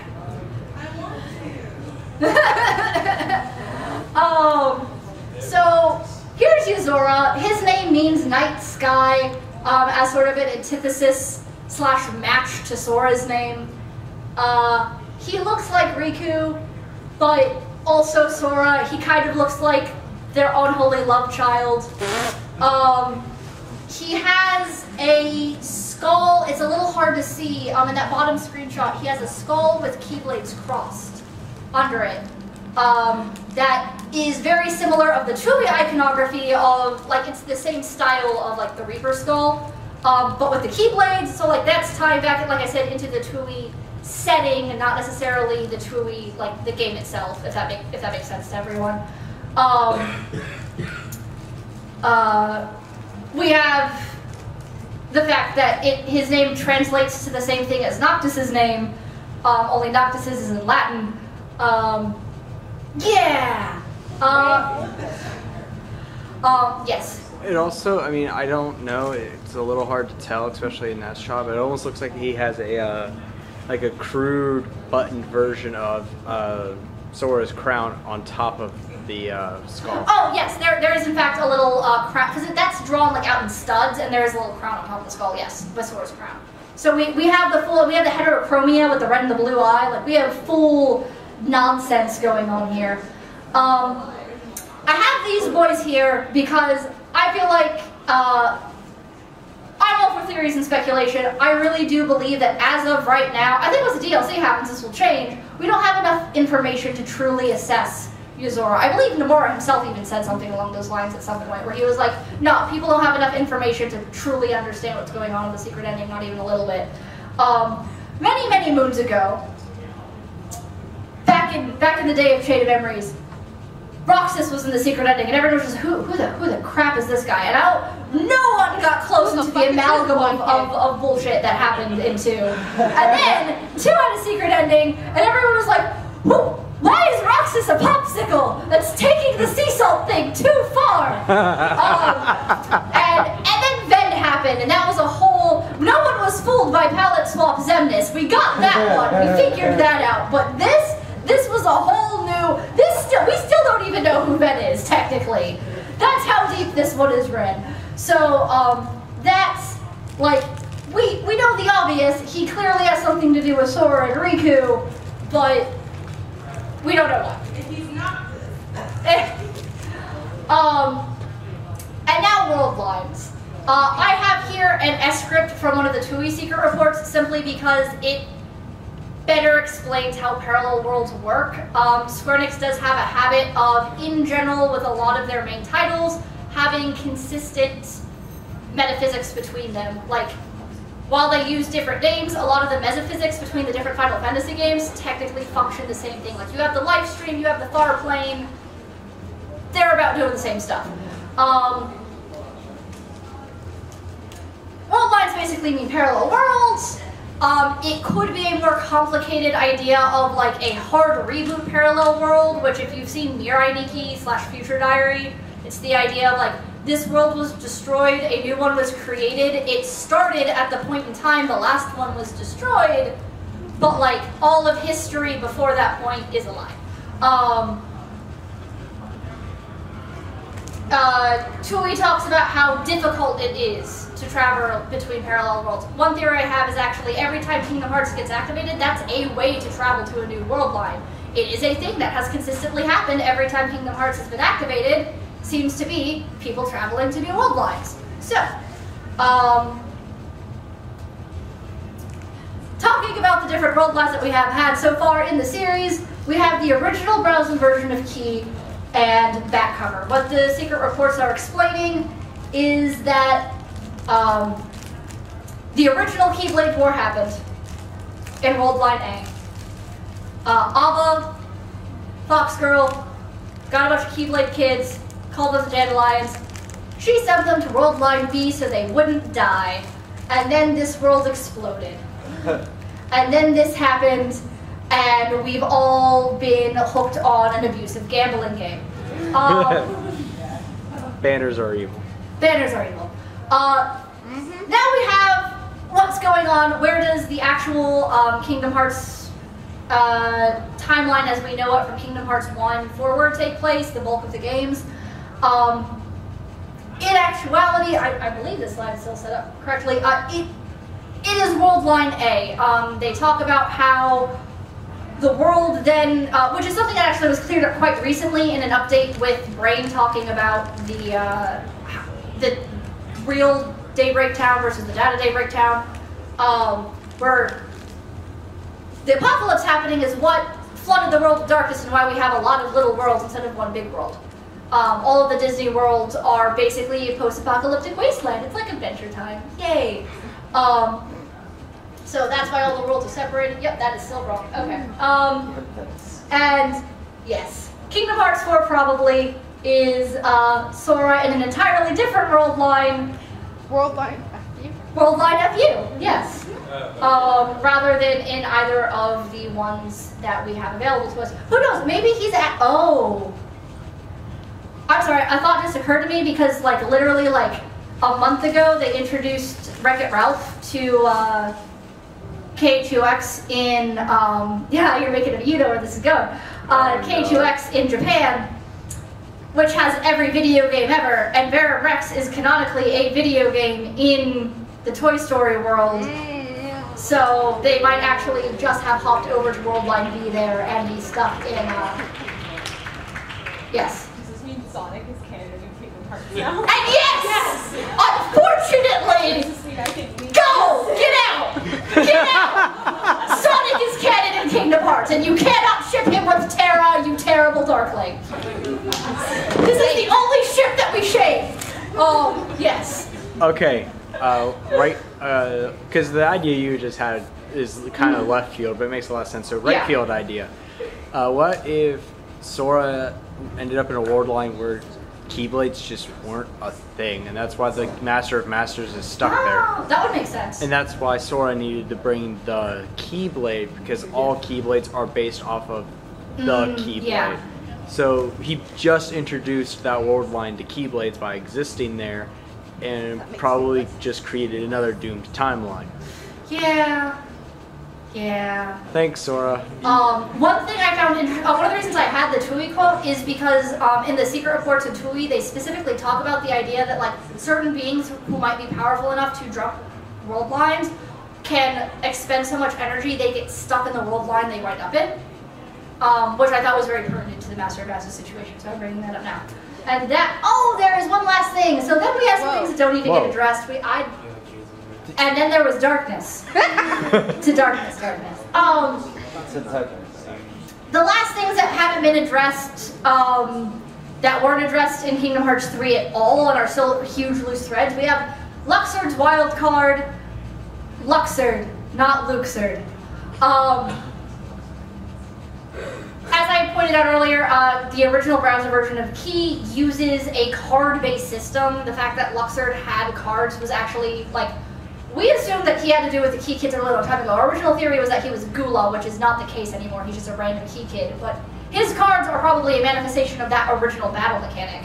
That is probably, like, for all we know, that could be a card with Sora on it. Like, they're just the same as the medals. They're just a card shape. That's why the medals have reverse, is because reversing a card makes more sense than a medal. It would probably be a mimic medal pull, though, wouldn't it?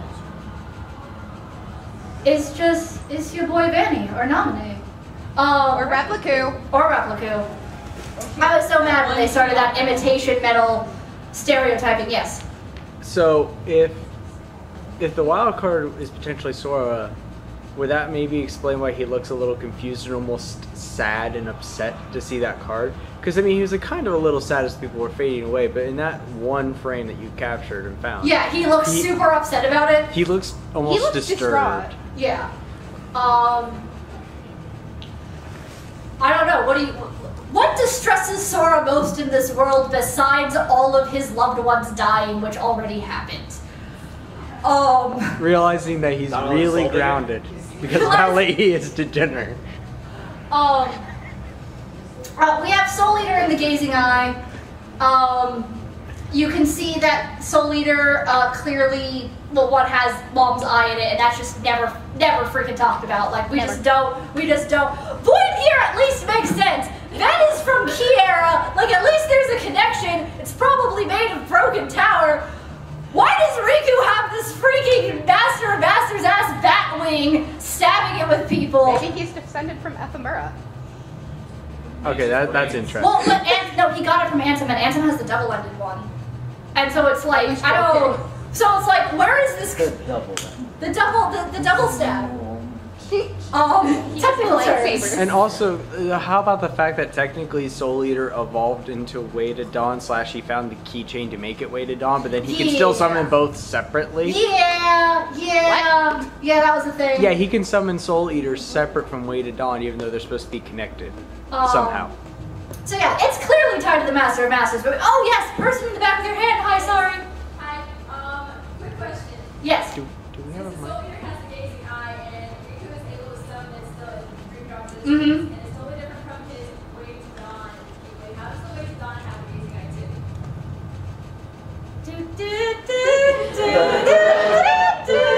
That's what this slide is for, yes. Me too. About the new 7 hearts, 7 princesses. Oh, yeah, no, so yeah, other things that aren't addressed. The new 7 hearts, we go through like 3. First of all, I don't know if anyone here watches Tangled the series. Oh, God. Rapunzel is not pure of heart. No. Is not. First of all. Second of all, like, we get half of them and then they just kind of give up, like, well, that was the thing. And they're like, I don't know, maybe Anna and Nessa will have both pure of heart. It's fine. We just don't talk about this anymore. Like, it's just totally left in the dust. It's concerning. We have Kairi's grandma and her story. Kairi's grandma continues to be extraordinarily suspicious because she knows all of this shit that we now know is like Xehanort information. Like, oh, I'm just here casually talking about the Keyblade War, but like all like fairy-tailed up, so like it's less suspicious. Like, no, it ain't. We know what up. You're not fooling anyone with your like kind old woman face. I don't. For a while, people were expecting her to be the third of like a Xehanort Ericus trio going on because that's how Kingdom Hearts functions. Nope, the third one was Jensen. But we know nothing about, and she's like, her telling that story keeps popping up. It's at the beginning of Key. It keeps getting repeated, so it's important. Yes. And also with the beginning of Key, with the book opening and showing her, it kind of hints or maybe theorizes just from the intro that it could potentially be Kairi's grandma telling the story that we're playing as we play it. Yeah. And also double plot twist, she's Ava. Yeah, the potential that she's Ava. And Riku's the Master of Masters, and that's why all of his Keyblades except for Braveheart. I don't think that one. But what? That would be a really weird and interesting plot twist because how else does his original Keyblade that he summoned out? Do you see how the Master of Masters behaves? Look at that anxiety-ridden child and ask yourself, does he have the capacity to go, congratulations? I mean, I don't know if he lost Sora and went into a depressive spiral that changed his personality. Goes completely nutso. It wouldn't be the first time it's happened in a Square Enix game. Nomura has talked a little bit about the Xemnas Terra thing. He tried to just be like, oh no, it's fine. The reason Xemnas was looking for Ventus was because Keyblades and Keyblade War and Key Kids. But that doesn't change that all of this is extremely suspicious in its own right, because if it's not building up towards that, it's building up towards something. Especially the fact that like Zigbar rather, is harassing Zexion, being like, oh, you know what up with Xemnas? Xemnas has a secret. What's that secret? Tell me, child. I'm sure asking the former 8-year-old will get me my answers. I'm just a 1,000-year-old body-hopping asshole. I have to go press this tiny, tiny child for information now. I have no idea. Originally, there was a lot of evidence to the idea that Xemnas had a lot of Terra's personality still in him, or would switch back and forth. It seemed like Nomura's like, oh, well, Ansem had that. That's why Ansem is just randomly nice sometimes. And that whole scene with Riku being like, you remind me of that time I got a Keyblade. And Ansem being like, oh, I can't darkness this child anymore. It's too much. It's too much. Like, his death scene was just like, I'm proud of you, son, bye. And Riku was just like, okay, bye, Dad. And I was like, wait, what? What? What? Son, I'm proud of you. Dad of the Year award. So, there's, again, long-running loose threads. Things in Kingdom Hearts 2 are still viable. Like, Kingdom Hearts 1 is the only game, in my opinion, where you can't say Nomura hadn't planned anything. Once you get to 2, Nomura had long-running plans, so any of this is still fair game for prediction-y nonsense. And on that note, yay! Questions, things, if you want to come up, you can join our Discord server by scanning that. You can get to the Sleeping Realm Theory by scanning that. Questions, yes? Are you implying that at the time in Kingdom Hearts 1, Nomura was not planning for the lessons of time travel? There is a slight possibility that Nomura was not planning for time travel. I also have business cards if anyone wants to take those, which I'm going to get out now. Yeah, any other questions, thoughts, concerns, theories other people want to say? Ephemera! So, anybody else not like concerned about the supernova? The San Francisco? And then the necklace. Yeah, right? Yeah. Since y'all were talking about, Dave, yeah. back in college, so it's like, The original version they're of plotting this something necklace. together. What? Real exciting. Oh, this oh, yeah. jewelry. Mission. So this I get to talk to you all the time. Marluxia, sorry. It's fine. How much do you think Luxord, like himself, knows, like his somebody? Like, he's that wild card. Like, really like how yeah. He makes a lot of comments about, like, complaining about not getting left in the, kept in the loop. I've always been hyper suspicious of Luxord, so I feel like he knows, has like pockets of memory, but doesn't know like the whole picture kind of thing. Is going to be the most likely case for him. I think you see me as a random, but memory guardian. If you think about the metaphysics of what the medals and the cards are, they're everybody's kind of easy to stated to be projections of strength from the future. You're literally borrowing strength of a hero from the future. That's what it's explained in the exposition. It's possible that someone like Luxord, who might be more attuned to that kind of stuff, was catching glimpses of the future from using those cards and things through book prophecies and something like that, and that might be why he like so it's like, I should know this, and then no one told me about this, and like I kind of knew and didn't, stuff like that. Here's a loose thread. So she can't do anything. All of the people like Luxord and Marluxia and Ven are using medals and cards of themselves, so... Yeah. Can we talk about like the Organization 13 event and Loria walking in being like, oh, this looks like an older, hotter, broader shouldered version of me in a black coat. This is probably fine. Like, what? Why are people not more concerned? Any other... It's Kingdom Hearts. Everything goes over their heads. Have you seen Sora throughout this whole entire I feel like as there's nobody, I should defend him. So, I enjoy Kingdom Hearts 3, keeping that in mind when I ask this. But the Sleeping Realm Theory, are we sure it's not one of those, like, secret 4th episode of Sherlock Season 4 things? Like, no, and I'm going to be honest, there are a lot of things in the Sleeping Realm Theory I think are really strong. I think some of the conclusions they draw from their evidence isn't necessarily correct, if that makes sense. Like, I do believe at some point they somehow wound up in a sleep layer. How and why, I don't know if I agree with. Does that make sense? Yeah, because I just feel like saying the whole game took place in a sleeping world feels like it would. I don't think the world really good. It feels like it would annoy way too many people. Like it would.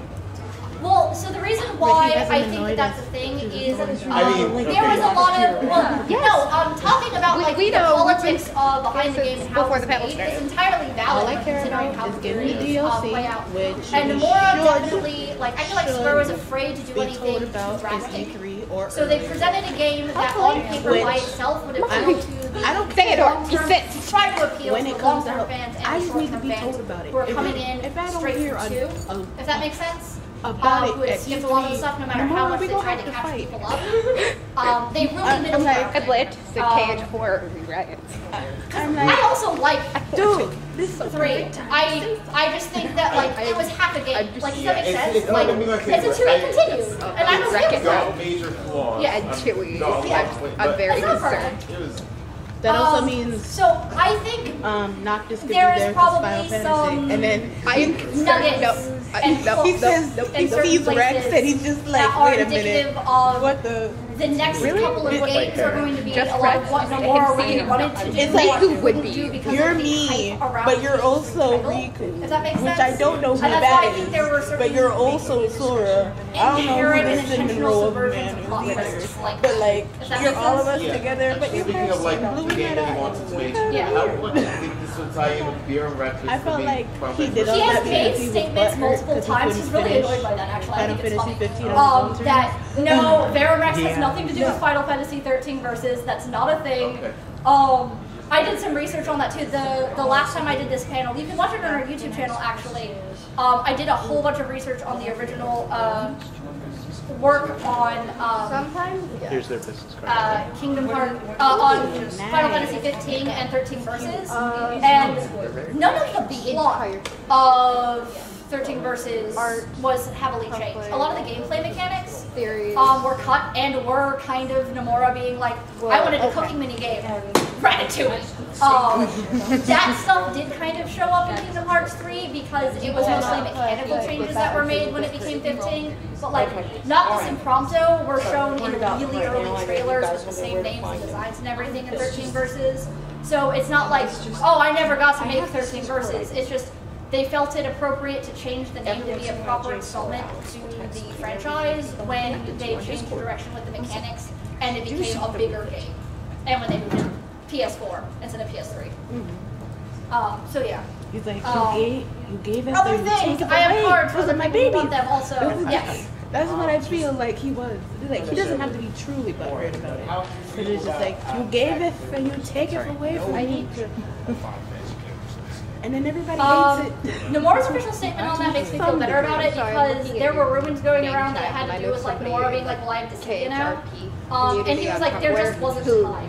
It is a fact that they cut like 0.2 was supposed to be the prologue, and they had to move it out. And I respect and I'm okay with like, we just didn't have the screen time to put Cloud in. It makes me sad. I want it. And I mean, hey, they included some Final Fantasy-esque things, like having a silver-haired villain stab the pink flower girl in the back. It's not anything against you, but I know you in real life, so it's like, oh god. Feel like Kingdom Hearts is outgrowing Final Fantasy, trying to move away from it, or is that like a mistranslation? Kind of like it. I would call it a mistranslation. Like he knows that Final Fantasy is a part of it, and he wants the Kingdom Hearts characters to stand on their own. The idea is that we're getting one Kingdom more Hearts doesn't need to rely installment on Final Fantasy anymore but we might to get another fans. redo. Originally, that's how it drew a lot of people in, was just by Like- making crossover. Now it's his own Like thing. what the story so far I should have been, believe that except he will probably, Xehanort Saga would be the title. in upcoming games, continue to have cameos. I mean, on the one hand, yeah, no, there were new Final Fantasy characters. On the other hand, the the secret ending took place in Shibuya. So, like, give and take. Next Kingdom Hearts in between game. Secretly just blow them to pieces. Yeah. Is that TWO or TO? So obviously our Disney side. Yes. And the Square Enix side is our Final Fantasy side. And then I always view For like me, a lot of I'm the just Kingdom Hearts like- characters as the amount. I'm still salty about Roxas and Ben just. For me, I'm a huge Final Fantasy fan. Yeah. He doesn't even Three, like give I a say proper response. It's cover to just cover. Roxas just. Where are they? But that's how You got I your love Cactuar, him. you got your Moogles. He don't but give yeah. shit. Honestly, He does give a shit. I'm sorry, he tried to kill Sora.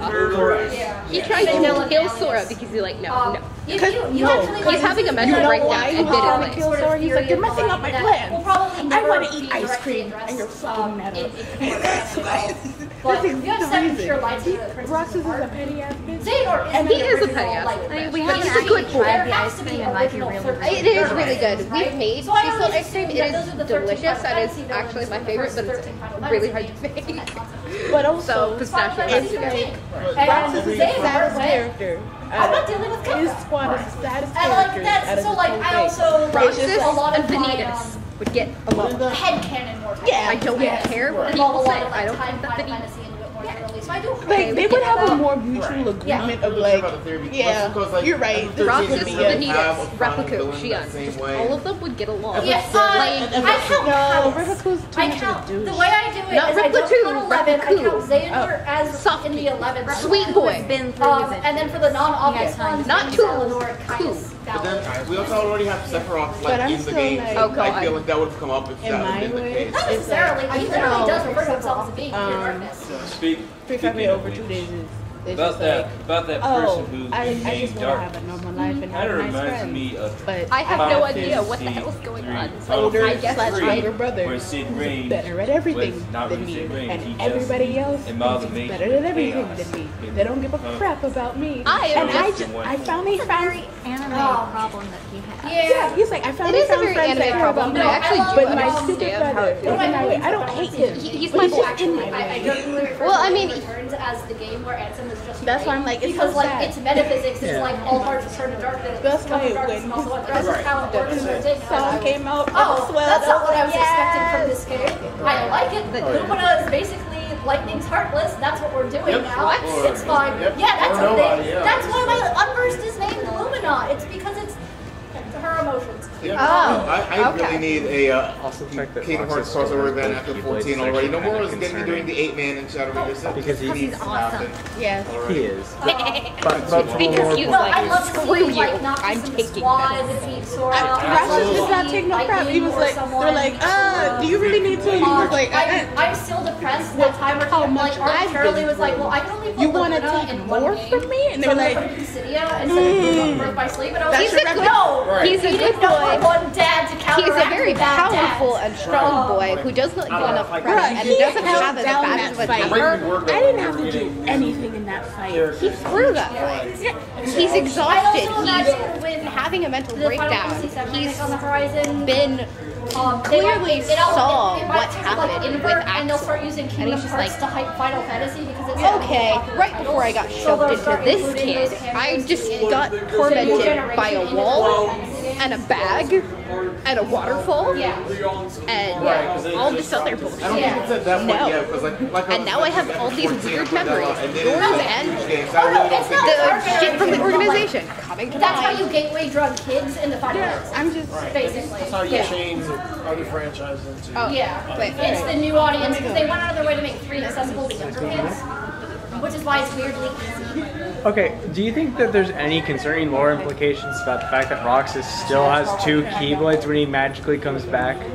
Because I'm going to yeet Roxas. What? I'm going to yeet you and you're dual wielding. No. Okay, I mean, it could tie into. Don't eat the blood. It Eat could the tie into blood. his. It could tie into how he was created more than anything else. Yeet him. So like. Yeet him. Eat him to me. Oh wait, no, because he got the second Keyblade from Xion. So. You actually yeeted him! Go get him! I'll go get myself. Off the floor. Second or third row I was from the back. going to say because You but then I yeeted remember he got yourself. the second Keyblade from Xion technically, so it's like. Yeah, that makes no sense. Actually, Xion actually have half of Rox's powers, so he took it back. Oh, yes. Cards for everyone. Which then makes it even Well, more feel concerning free to because come Xion talk has to our her own Discord channel. power. We have like several channels And, like- dedicated to just talking about theories and speculation and stuff. Follow us on Twitter. Yes, and follow us on Twitter. That's our beautiful Xion. They manage I all run social all media. the social media. They're a good person because I'm really awkward on the internet, so I'm usually only on the Discord. Yay. This one is responsible Unless I'm posting for your... like terrible update art of the stupid Rapunzel cartoon because everything was terrible. But is the card. I thought Rapunzel. Oh no, I mean it's a really, really good It's cartoon. wonderful. It's amazing. Just Terrible things are happening. Disney's so recent good. shows are all really I've seen fucking is dark. one song where they're like singing about being ready or something, and that's all I've seen of the cartoon. Basically, the season finale of season 2 just went from like, this is a happy Disney show to like, here's your Kingdom Hearts trio, here's a song about how we know how that ends and everyone is going to be miserable, and then by the end of the episode, everything was sad. Okay, well So that's why you meant, that's what you meant by Rapunzel's not pure. Oh no, there's Rapunzel is not there's pure. Rapunzel is a level 99 necromancer and has more darkness than Xehanort. Okay, but that's like later on. Like in the events of the game, she's still Yeah. pure, of course. Yeah, if it's the game, she's still sunshine. Actually, not necessarily because of how the sun drop works, but that's splitting hairs over obscure things. Square Enix didn't have that information at the Have you time. finished Sophia yet? No. Because Sundrop was referenced as a bad object. It was referenced as a bad object. Okay, we gotta get out. We gotta get out. We're getting kicked out. Am I good? Thank you guys. Follow us on the internet. Yeah, talk 5 to us seconds. more. Well, there's a 30-minute changeover time, so we have time to break down. Yeah. But, Am I good to cut it? yes. Okay. Xemnas wants you for Seekers of Dorkness. Subscribe now and become a vessel today.